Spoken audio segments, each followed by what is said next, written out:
Welcome to the Flavor Fest Urban Leadership Podcast, where we talk to innovative artists, creative pastors, church planners, entrepreneurs, and people creating movements. Our goal is to inspire and equip you in ministry, music, and the marketplace. I'm your host, Tommy Urban D. Kyllonen.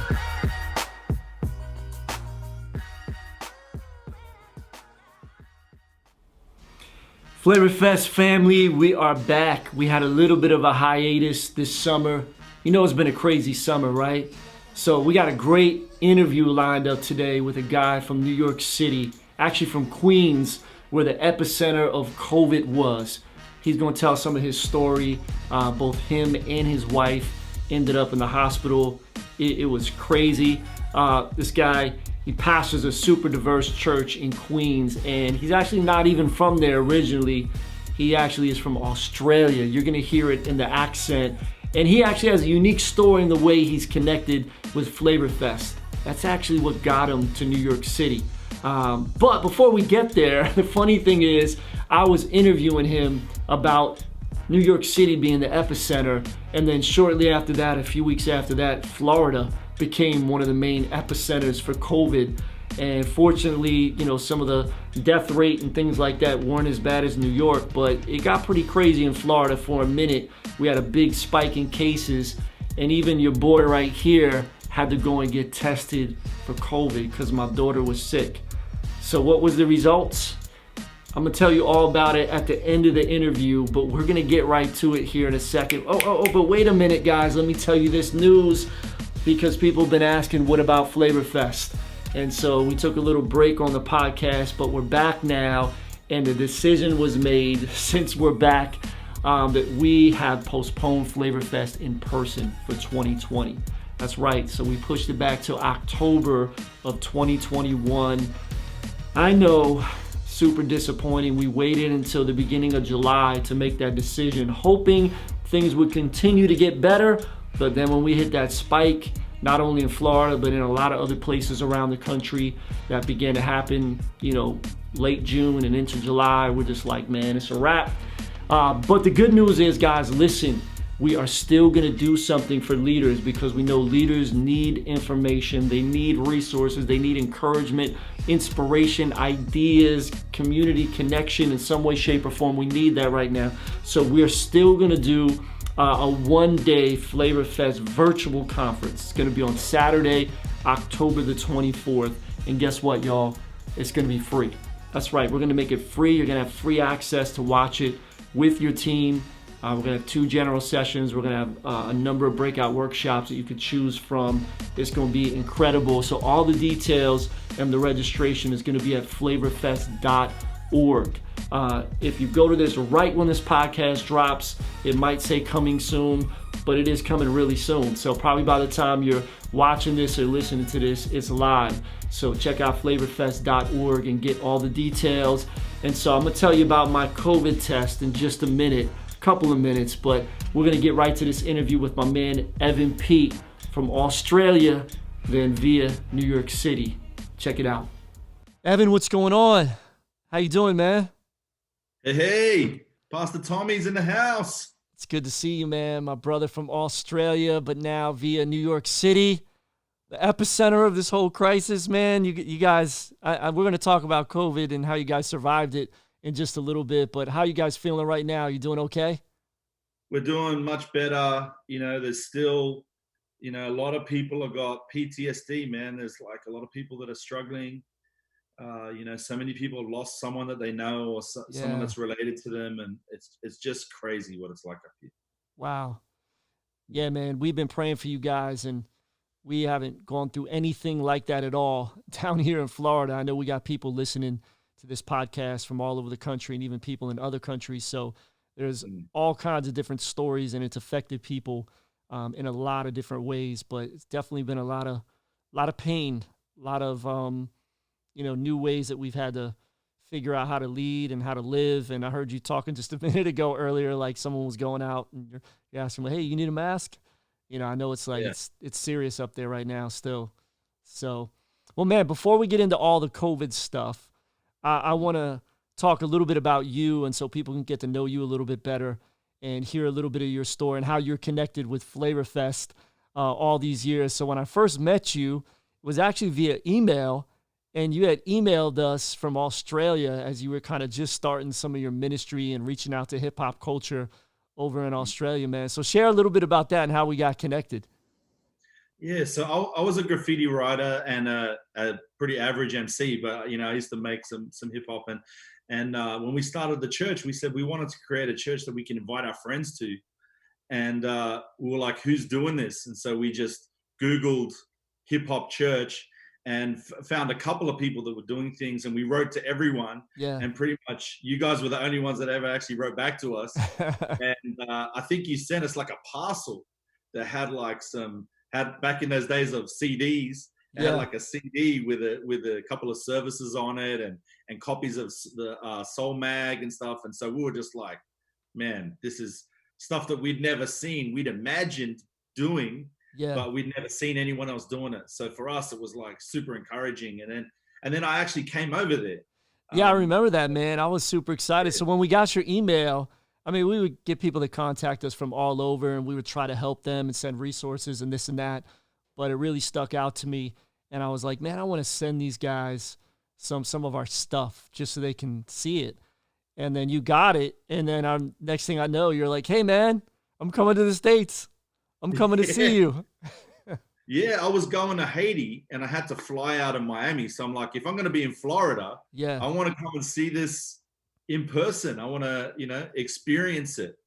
And it was amazing. Like I arrived and you guys were doing like a feeding program and stuff. So I was able to like just get right into the thick of it. Because for me, we were still like imagining what we were going to be. We just started ministry and stuff, but we wanted to, we had a lot of the same ethos as you guys, but we'd never like taken how far the dream could go. So you guys were actually already living in what we were imagining. So that was super encouraging for us, for me to actually be on the ground and experience it.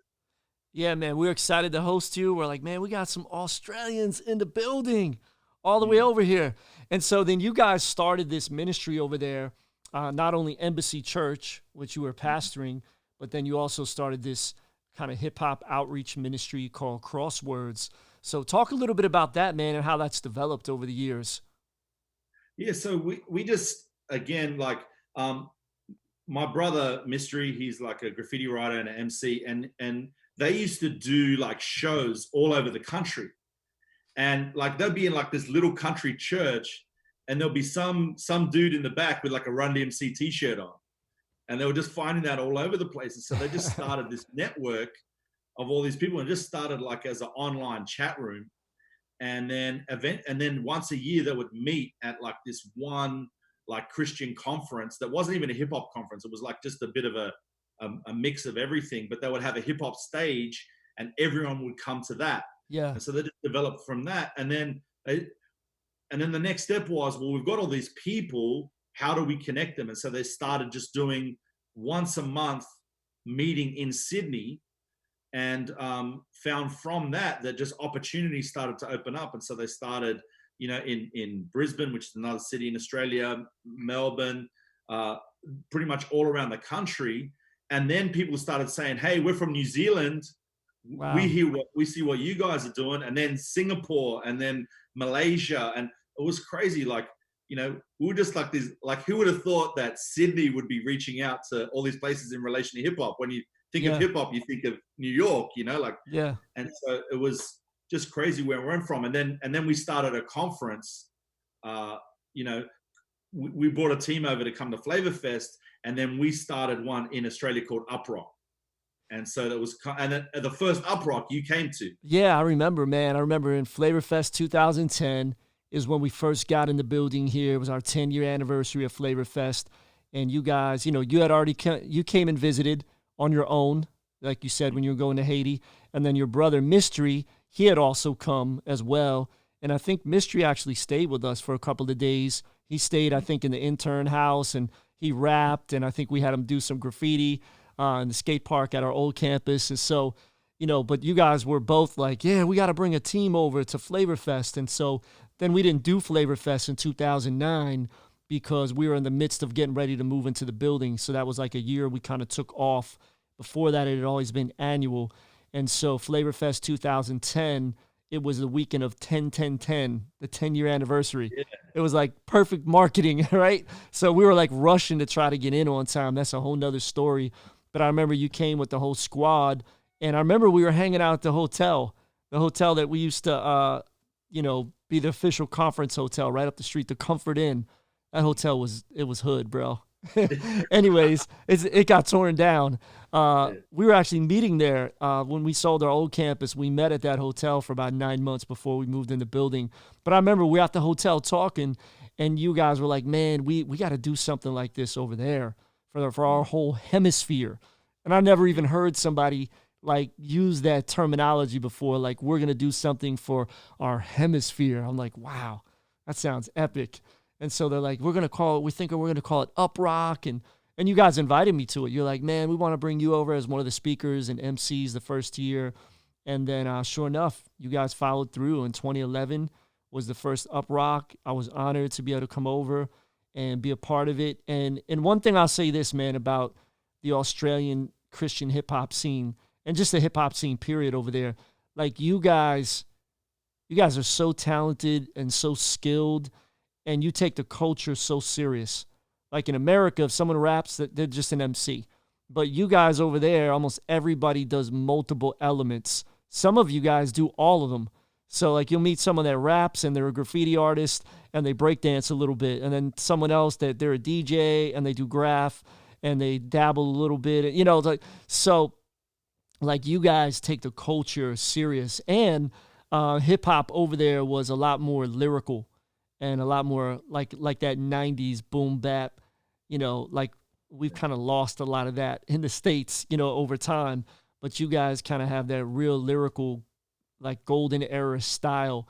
And I loved it, man, because I'm from Philly originally, and I was just like, man. So Up Rock was amazing. So how's Up Rock going? What's been some of the history of that? Yeah, so I mean, Uprock started then in 2011, and I think you were there for the first year, and Braille and B-Boy Dizzy, I think, were the ones we bought out. We Yeah. always tried to bring out like get the best bang for our buck, so someone who can do multiple things. You're able to rap and speak, and someone if someone's a DJ and a beat maker or a Yeah. producer, or even like in the industry of hip hop. And so over the years, we've been able to connect, and it's continued to grow into other places, like we said, in Asia and South Africa and other places around there. So Uprock as a conference is still going. They moved it to Brisbane for a while. I'm not sure what's going to happen this year with all the restrictions, but even last year it was amazing to see like the real spiritual focus. Like even though like hip hop is one of the things that unites a lot of the Yeah. people. We still want to empower people to reach people for the gospel with using their gift. It's Definitely. not just about being a good rapper, because at the end of the day, you can just be rapping for the world. But we wanted people to really get grow in the spirit and see people that they admire actually Hmm. minister to them. And that's continued to go. It's changing again and morphing, and now there's a whole younger generation that are doing it, and they're doing some different things. And like the other states are taking the lead more now. So probably when you came, there was a few guys from Brisbane. Now Brisbane or Queensland, the state, has got multiple sites, and they got a whole bunch of young dudes. And there's like a whole movement of hip hop coming out of Australia, which is called drill, and they're like ministering into that drill community and stuff. So there's really cool things are continuing to happen. And Mystery, he's kind of more like an overseer now. Like he's married at last, and he's got a baby and stuff. So He's the he's now bishop more, now. yeah, he's like the elder statesman.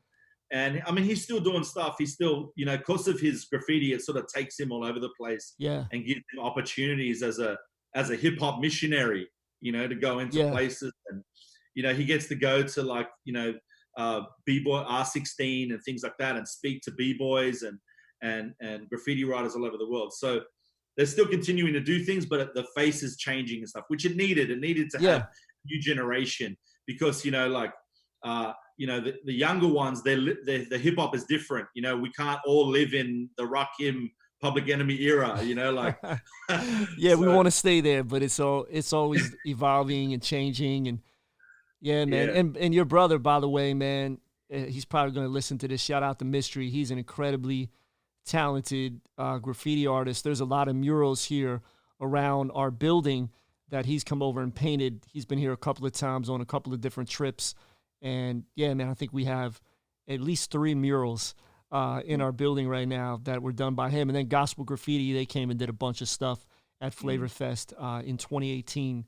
So, but yeah, and then like when Mystery would come, he would rap and then he would sing. Like he would do that Jewish thing, man. Like, and then, oh man, like you guys, he break dances too. You guys do it all, man. So he can't break as much anymore, man. He's like, yeah, he's carrying a few he's injuries. an old married man now, you know. But I'm glad he Yeah, finally settled down, man. We'd always tease him about that. yeah.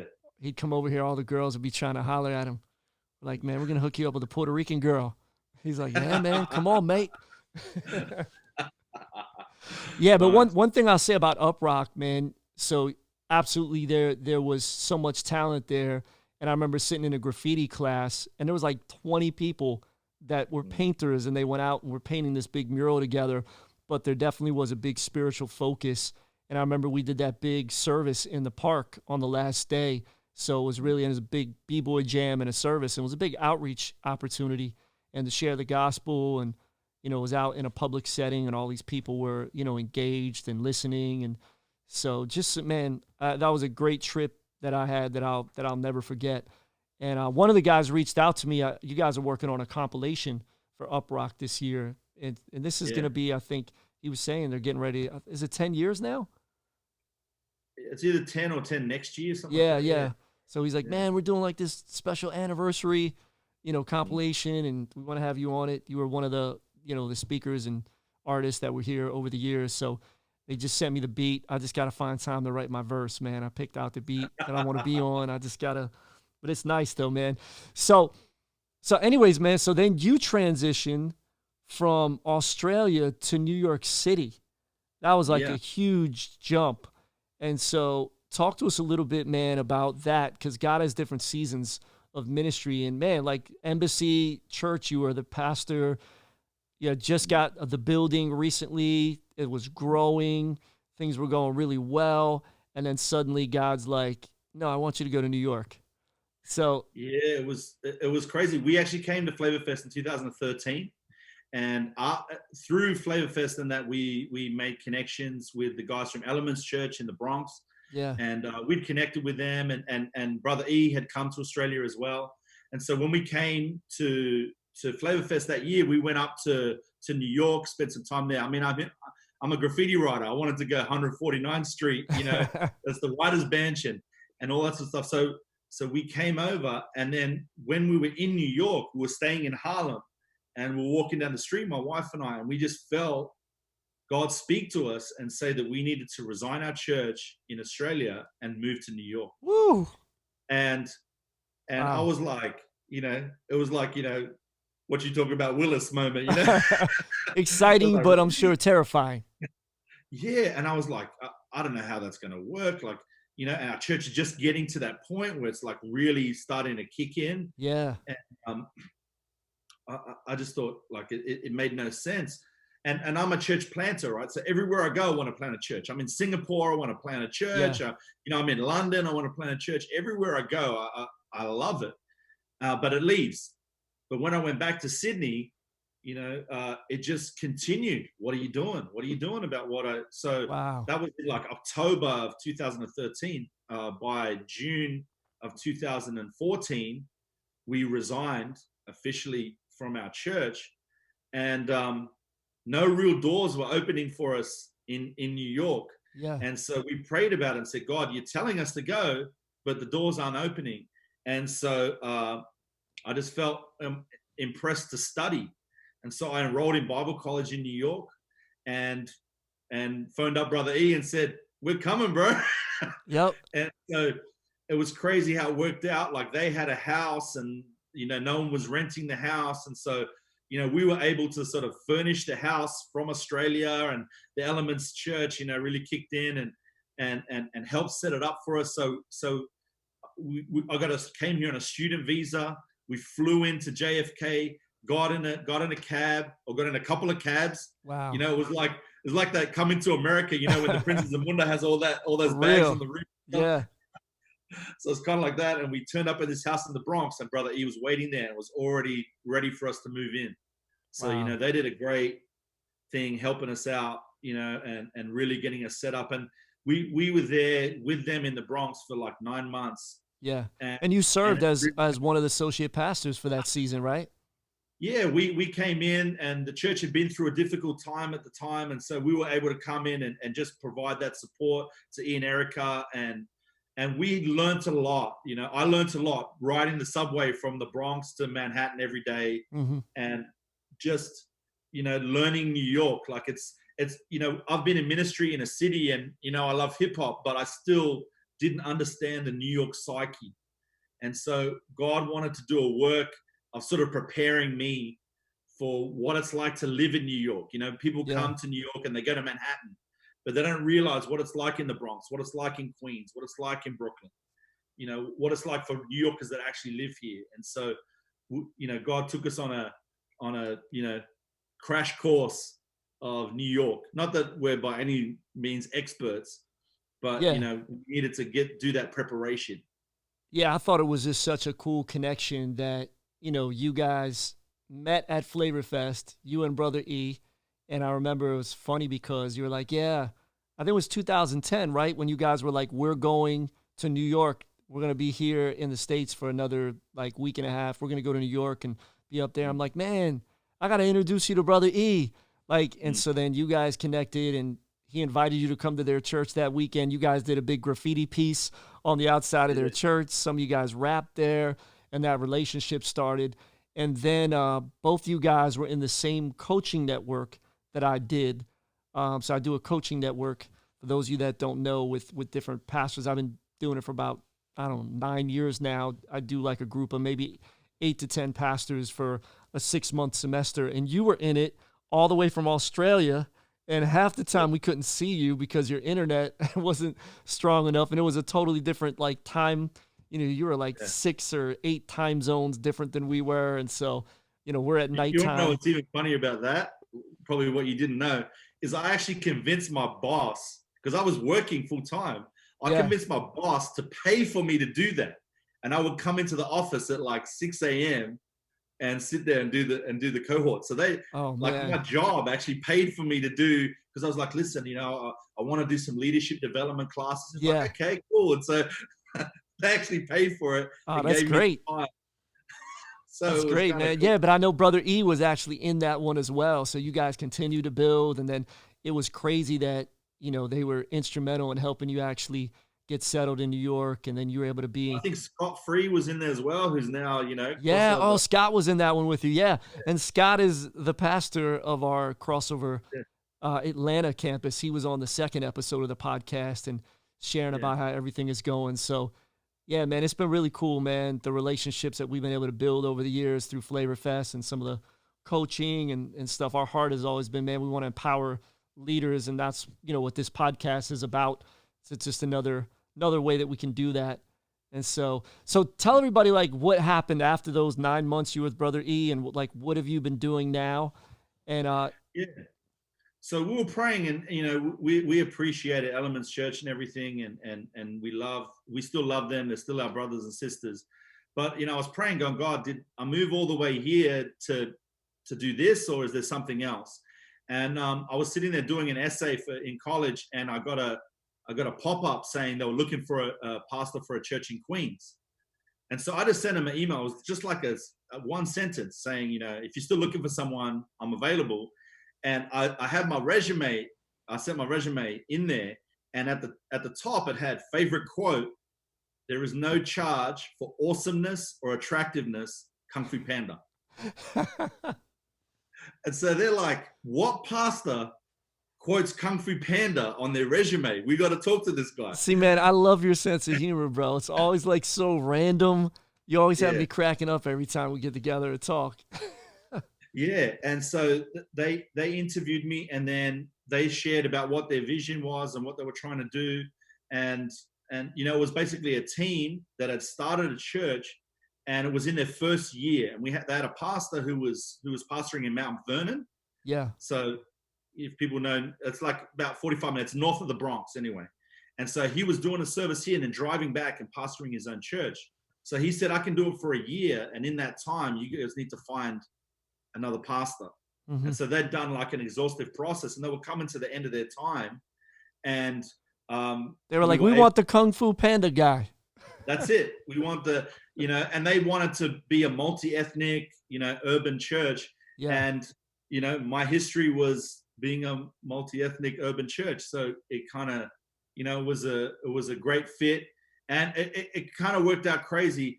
A couple of weeks later, when we announced that we were going to be moving on from Elements found a new building. And then after, like within that time as well, Brother Randy Mason Yeah. came and joined the church. So the Jesus Peace crew turned up. Yep. And so God sort of had this transition where we were coming out and new blood was coming in, and they got this new spot. And so they actually started service in that new spot the Sunday that we started at Bridge. Wow. So like just the whole timing and everything. And those guys are legends, like, Jesus Peace, they're dope MCs. He's a Puerto Rican dude from the Bronx. So it was just like a great I fit love for them. Randy's stuff. Shout out to Randy. And Yeah. and so yeah, that was one thing. I remember when I came to Australia and came to the Embassy Church. I was there, for Up Rock conference. I was surprised at how diverse it was. I'd never been to Australia before. So I'm just, thinking in my mind, Australia is a bunch of like white guys that look like Crocodile Dundee, and we're gonna see kangaroos. But we were in Sydney, like we were in the city, and it was super diverse. And I mean, there was hardly even any white people. There was like Middle Eastern people, there was Asians, there was people from Africa. I mean, it was so diverse. And I even remember every night we went out to eat at a different like kind of food place. We had Chinese one night, Thai another night. We had Lebanese food one night, Greek food the other night. And like your whole church was like so diverse. Yeah, like Samoans and like, just so many different nationalities that were represented.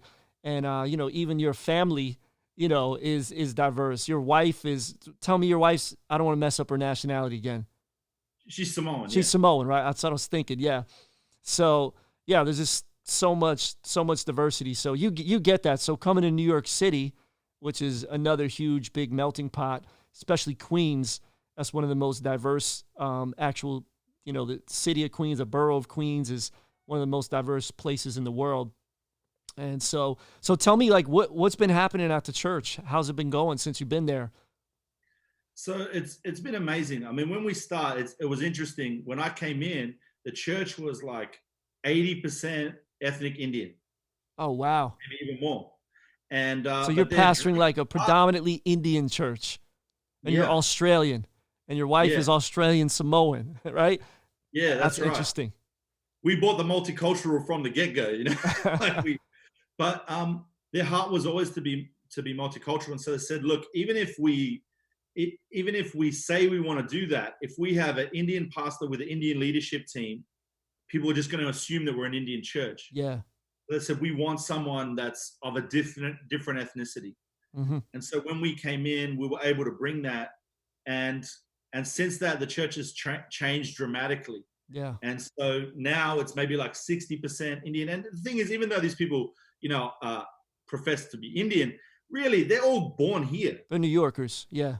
Yeah. When I came, I was like, oh, you guys are Indian. You must be into cricket, right? They're like, nah, baseball. Yeah. They're like, I'm a Knicks fan, and I'm like, you poor thing. But so like really, the issues of second generation immigrants are similar between Australia, the UK, America. Yeah. And so we were able to sort of connect into that. And even though my wife's culture is different, a lot of her experiences were very similar to the experiences that they had. And we'd done a lot of work with like ethnic-based churches in Australia. And so we were able to sort of understand some of the challenges that we would face. And we'd made mistakes before that helped us to be able to minister into this community. And so now the church looks very different from when we started. and it's very young. Like I'm one of the old guys. My wife and I, and there's maybe a few couples, but pretty much the majority of the church now are in the sort of 20s to 30s Mm-hmm. age group. A lot of young kids and everything, and teenagers and college students. New York's such a melting pot, and so the church is really starting to reflect that now, which is exciting. Oh man, that's beautiful. So back to what we started the whole call with, I want to spend the last part of just sharing a little bit how you guys survived COVID, because both you and your wife got sick, and I know your wife even got hospitalized from it. And I could just imagine what a scary season that was. And I'm sure you've probably had many people in your church that have been affected or know people that have been affected. So, man, share a little bit about what that journey was like, and what God has been showing you, what you maybe learned from it. Yeah. Well, actually, it was my wife and I and three of our children Oh, all wow. had COVID-19, and my wife and I were so sick that we couldn't actually uh, really care for them at all. Wow. And so it was a really difficult time. Thankfully, my mother-in-law is actually here from New Zealand. We adopted my niece two Mm-hmm. years ago, so she's only two, and she's got a heart condition. So we really didn't want her to get sick, and so it just turned out that Maura's mother was here, so she was able to, like, as soon as we realized that we were sick, Thank God. we quarantined away from her and away from the baby. But eventually our older kids got sick as well. But actually both of us were hospitalized. I was hospitalized first. Oh, you were um, hospitalized too. yeah, Wow. I woke up in the middle of the night and just could not breathe one night, and I'd been sick for like 10 days, 12 days, Mm-hmm. like the worst sick I've ever been in my life. Like massive temperature, headaches, like I couldn't even get out of bed. It was really bad. Mm. And then I woke up in the middle of the night and just could not breathe, could not get any air into my lungs. So I went upstairs to tell Maura I was sick. And as I ran up the stairs, it took so much energy that I collapsed on the floor. And so she was freaking out. She rang the ambulance. Ambulance came. Thankfully, they gave me some oxygen, and at the hospital, they did a number of tests, and they said that people were just having spasms in their lungs, where the lungs were just seizing up. Yeah. And so after a couple of hours, I was better, and I was able to go home the next day. But when I went home, my wife was getting worse and worse and worse. And so thankfully, we have a lady who's an emergency room doctor in our church, and I rang her and said, "Listen, I'm concerned." So she got Maura on the phone. Mm-hmm. After like 30 seconds, said, "Give the phone back to Evan," and she said, "Take it to the hospital now," Yeah. because her breathing was really bad. And so when she got there, she found out that she had pneumonia, she had Mm. sepsis, COVID, like the whole 9 yards. And for the first 5 days, nothing improved. Wow. And going to a COVID ward, it's like something from a movie, where you go and you have to drop the person at the door, Mm. and you don't know if you're ever going to see them again. That's scary, man. And I'd been inside the ward, and the beds were like too deep in the hallway, Mm-hmm. as you're walking in, and there's just people everywhere in all these hazmat suits. It's like, Yeah. I was just freaking out when I went in there. And so to imagine I'm dropping my wife off there. And at the time I was hearing Wow. so many stories. There's no visiting, Yep. you know, and so, like, for the first few days I was pretty freaked out. Oh man. Thankfully by day 6 she started to improve, and then day 7 they sent her home. Mhm. And I was blessed to be able to go and pick her up from the emergency ward. But so many people in New York are not having that experience at all. They weren't able to see their loved ones ever again, and that was Mhm. scary. We couldn't talk because she couldn't even speak, because she was so struggling to breathe. Yeah. So it was just a couple of texts a day and stuff, and so it was pretty scary experience and time for us. Wow. Yeah, man, that is super, super scary, bro. So, in the middle of being sick and whatnot, like how, what happened at the church? You're the pastor. You're the lead pastor. You guys are very involved in helping run things, and I know we're all, doing digital church right now. But what did Yeah. you what happened? You have some team that you delegated stuff to, and were people Well, helping with the kids? And what was crazy about that is everything was just starting to shut down here. okay. And so the first weekend, we were sick, our youth pastor was sick, our worship director was sick, like all of us had it. Oh wow. So for the first Sunday, we basically said, look, here's a couple of links, watch someone else's service. That's all Yeah. we could do. Wow. Because we were like all of us were taken out. Yeah. And we just put a couple of links on our Facebook page and said, you do you Yeah. for a week. Wow. And then the next week we were able to go, okay, let's get it together and we'll do just something, and we just recorded in our houses and edited something, and we were able to put up service, and we've gradually got from that. But very early on, we realized that the church is at its best in crisis seasons when we're meeting needs. Yeah. And so we just started mobilizing what stuff that we can do, what are needs that we could meet. There's a huge issue with the homeless because the homeless, a lot of them survive on people giving them money. No one's riding the trains, no one's walking through the city, no one's giving to them. Yep.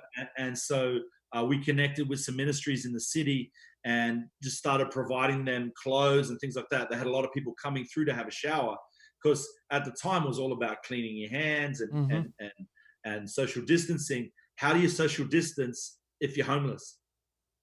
And so, instead of us creating our own ministry, we're like, let's find out who's doing cool stuff. Yeah, partner with them. And so we just jumped in and started, finding strategic partnerships. And then even globally as well, we started looking to some of the mission partners that we have. We've been helping out with a brother in Dominican Republic, and they're in quarantine as well. And a lot of people are day laborers. So if there's no day labor, they got no food to feed their families. Yeah. So he was feeding people on his own dime. So we just said, look, we're gonna help you out as well. And so we're able to engage and just mobilize because no matter how hard you've got it, someone's got it harder. Absolutely. And we get healed as we're helping others heal. Yeah. And so but there was so much ministry going on at the same time. So many people were losing loved ones. I lost a couple of friends that are pastors here in Long Island and Queens, and wow. and people in our church that were losing loved ones. One of your brothers, Mike Carrion, he lost 13 people in church. There were other churches around that were really struggling. So we're just like, it was just crisis mode. I had to do a funeral for a lady in our church. Her dad passed away. She wasn't able to see him. When they organized the funeral, they said they were allowed to have 10 people in the cemetery, and that's it. Now this is a Haitian family. Haitian funerals, it's so ingrained in their culture to have a celebration. Yeah, big crowd there. Everyone comes together, and to have 10 minutes for 10 people in a cemetery to honor a life of a great man of God was just so heartbreaking for me. But what was even crazier is when we came in, we had to wait for 2 funerals to finish, and there were another 2 lined up to come in when we were leaving. Wow.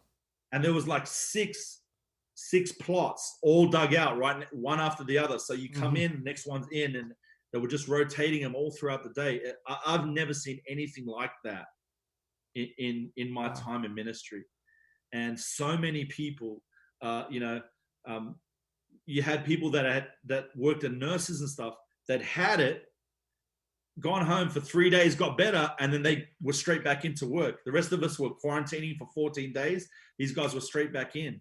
Or, people like DJ Newman, who works in the hospital. All of a sudden, he's in a COVID ward, It's just intense, the experiences that so many people have. It's like the whole of New York and New Jersey has got post-traumatic stress.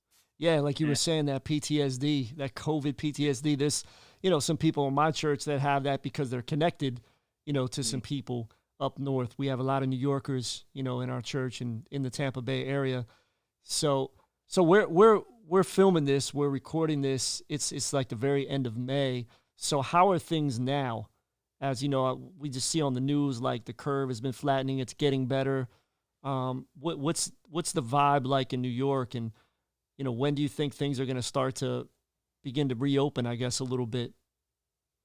Yeah, it's hard because we're watching the rest of the country open up. Like we're watching people Yeah, at the beach in Florida. yeah, I man, mean, they we're open we're we're beaches open for here, Memorial bro. Day. Not 100%, but I Yeah, mean, there's a lot of people out and people are doing stuff. I had lunch at a restaurant today, and yeah, so there's a lot of normalcy that's starting to come back. It's a new normal, but yeah. So we don't have any of that here yet. You still can't go into a store without a mask on. You have to line up for an hour and a half to get into Walmart. wow, There's no restaurants open, only for takeaway or delivery. yeah, Um, there's, you know, even though they said, the president came out and said you can open the church on Memorial Day weekend, the reality is that people are gun shy here. yeah. Well, So we they're gun need to shy have, here too. We're not open yet. We're yeah, it's going to be a little yeah. while. So we're working on a plan. But I think even when we have a plan, even when we do meet in person, we're going to keep doing our services online, Hmm. because we just don't want to put people at risk. Like even for us, our daughter's got a heart condition. Yeah. She doesn't understand the concept of social distancing. So Hmm. it's going to be a while before she's in the church. So, we're still going to need to provide that platform and that opportunity for people that, and not make them feel guilty that, Yeah. hey, if you don't want to be here, you're still part of our church. We still love you. We still minister to you, and so we just having to diversify how we minister, we were just having a planning meeting today, and, we can't pass around offering buckets anymore. Yep. We can't. Contactless services. Yeah, we're Yeah. moving to all that. But everybody's been learning to give online now anyways, Yeah. Yeah. Uh, That's right. most of our And church so, already did, but yeah, we're not going to pass a bucket ever again. We have a drop box in the back of the room, and if you want to give physically, just drop it back there on your way out. And but there's a lot of pastors are listening to this and church planners, and so there's a lot of changes and a lot of new normals as we get ready to reopen up. I know in parts of the country there's already churches open. Here in Tampa, a lot of churches are going to start reopening in June. We're going to wait a little longer. We're going to let them go first and learn from them. But everything I've been hearing is most churches that are opening back up, there's only 25 to maybe 40% of the crowd that's actually physically coming back. And so I yeah. think, so we're on the mindset of like, if we wait a little longer, people are going to get a little more comfortable as things have been open longer, and they're going to feel more comfortable with coming back. If we do it so soon, you're going to have a small crowd, and a lot of people are going to be wearing masks, and it's going to be really weird. And so we're continuing to watch, like here, the rate of people getting infected and the death rate is really, in the past week, has really dropped significantly.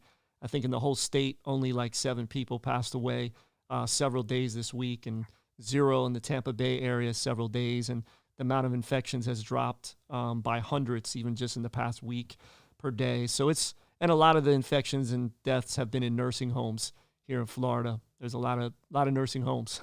People joke Yeah. around and say people come to Florida to die. A little bit of that's true, but we got a lot of younger people too. So yeah, church leaders that are out there listening, this is definitely a new season as we get ready to reopen. And I'm just praying for everybody out there that we all have wisdom. We don't rush into anything. And we also take into consideration not only people's safety, but people's feelings and what they've gone through. And like you said, Evan, not to make people feel guilty if they're not ready to come back yet, and continuing to do stuff online. We were already doing online stuff for many, many years, but that's going to future. Like we've realized now, there's a great ministry opportunity, great evangelism opportunity. So, online is just only going to get stronger. You can't fight it now. Yeah. It can be a good thing. So use it for good. So man, we're praying for you, I'm Evan. ripping off some of your ideas, man. Go ahead, man. We're Down praying there for and you. I was picking your brains. How do you do this? How do you do this? And so we just started a new team called the Stream Team, and Stream it's going to be team. all about, There you go. yeah, it's going to be all about the Stream Team and the Clean Team. But Oh it's yeah, all there about, you go. For real. yeah, getting the, 2 very you know, important teams moving forward in the church. Well, man, we're praying for you, bro. Thank you for being on today. I'm going to ask you to close in prayer, man, and pray for everybody that's watching this out there. I always have my guests close in prayer. But really quick, man, before you do that, we're going to do something. You're the first one. This is episode 8. but we're gonna do the Flavor Fest 5. Okay, so I'm gonna give you questions. You got to answer them really quick, like within 5 seconds. Okay, so you ready, man? Yeah. Flavor Fest 5. Here we go, baby. You're the first one. Okay, so who was your favorite artist at Flavor Fest? Braille. Okay, who was your favorite workshop speaker or general session speaker? You, man. Oh, man, come on, man. All right, so one thing that you love about Flavor Fest? Just people come from all over the world that love Jesus and love hip hop. All right, who did you meet at Flavor Fest? Somebody you could think of that you met. Scott Free. All right, last question. How many people did you bring with you to Flavor Fest? 9, I think. All right, awesome. There you go, man. The first Flavor Fest 5. Knocked it out. Well, hey, man, love you, man. Thanks for jumping on. Go ahead, man. Pray for everybody, man, before we end. Yeah. Lord, we just thank you so much that you're good to us. And none of what's happening in our world right now is a surprise to you. And Lord, I pray that this would be an opportunity that even though people are hurting and in despair, that in the midst of darkness, the light can shine brighter. And so, Lord, we thank you that your word says that darkness endures for the night, but joy comes in the morning. And so, Lord, we look forward to the new day that we're coming into. And as churches and leaders and ministers around the country, I pray that you would help us to be effective in ministering to this world and seeing your harvest continue to grow. And Lord, we thank you for Crossover Church. We thank you for Pastor Tommy and Lucy. We thank you for their ministry and their leadership to leaders around the world. And so, Lord, we thank you, Lord, for everyone that's listening here. Lord, we pray that you'd speak to them through this in Jesus' name. Amen. Amen. So thank God Evan and his wife are healthy. They're good. They made it through COVID. New York City is in a much better place than it was back in April and back in May. And then, like I said earlier in the podcast, then it shifted and the epicenter became Florida. Even right here in Tampa, we were seeing a lot of cases. It actually took us 2 months for us to get to 1,000 cases in Hillsborough County. It wasn't until like May that we hit 1,000 cases here. By the end of June, we were seeing over 1,000 cases a day.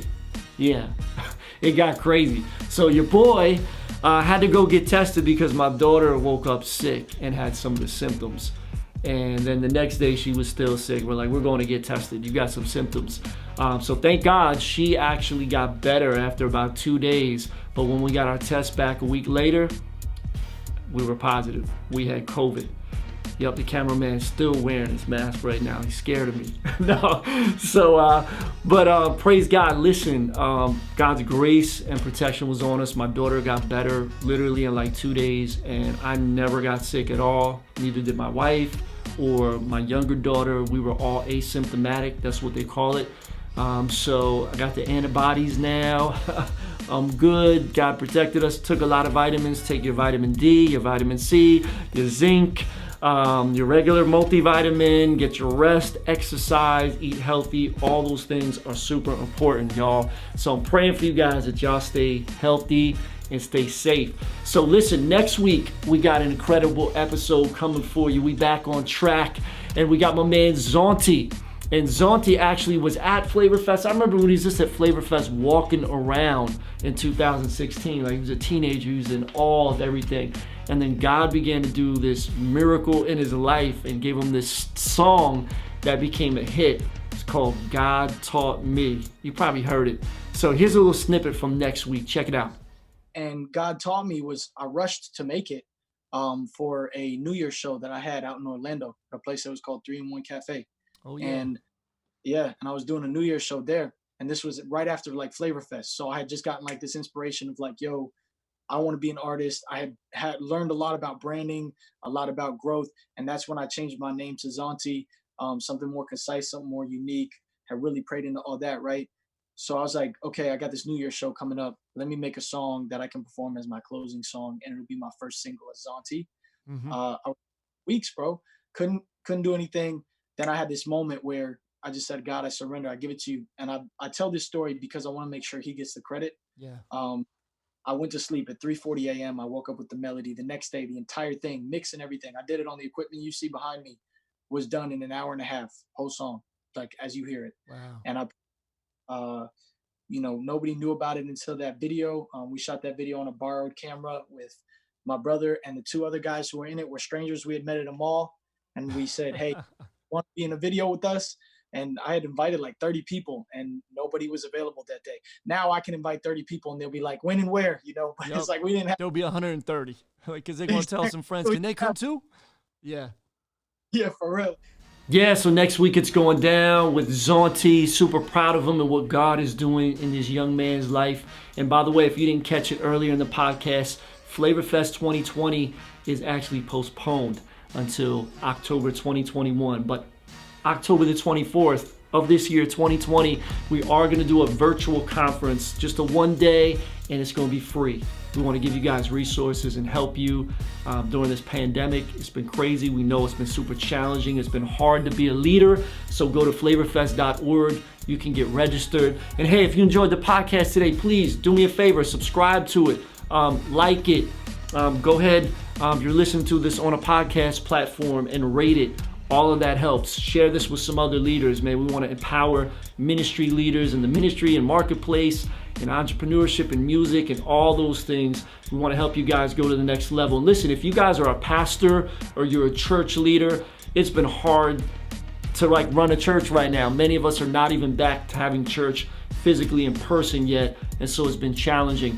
But I want to encourage you guys, through this whole thing, our church has actually been creative and innovative, and we've learned to thrive. Our church is actually in a really healthy place in spite of all this, right? So how did we do that? I actually just filmed a course. It's called How Your Church Can Thrive During the Pandemic. And it's actually, by the time you're watching this, it might be out, but it's releasing around the end of August, beginning of September. So you can go to my Instagram, UrbanD813. I have some info on there, a link in the link tree. You can check it out, how you can get your hands on that. There's a bunch of bonuses, all kinds of stuff in it. Because the bottom line is, guys, I don't want to see you just survive in ministry.